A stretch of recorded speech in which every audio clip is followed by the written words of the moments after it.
রান্না শুরু করে দিয়েছি। দাদা এদিকে শুক্তোর সবজি ভাজছে, এদিকে ডাল সেদ্ধ হয়ে গেছে। আজকে ভেজ ডাল হবে, নিরামিষ। আর এদিকে সকালের জলখাবারের লুচি ভাজা হচ্ছে।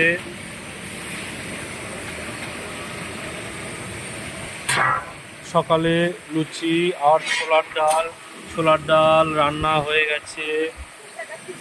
আজকে আনারসের চাটনি আছে, এখানে আনারস পোড়ানো হবে। শুক্তোর কলা কাটা হয়ে গেছে, বিন কাটছে। সকালে 50 জনের মতন জলখাবার হচ্ছে। আর আজকে দুপুরে এখানে 500 লোকের রান্না হবে। আজকে আছি শিমুরালি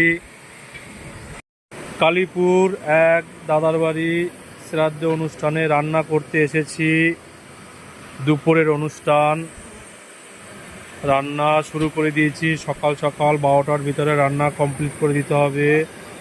এখন বাজে সকাল 8টা। লুচি ভাজা শুরু করে দিয়েছি, 9টার ভিতরে জল খাবার দিতে হবে।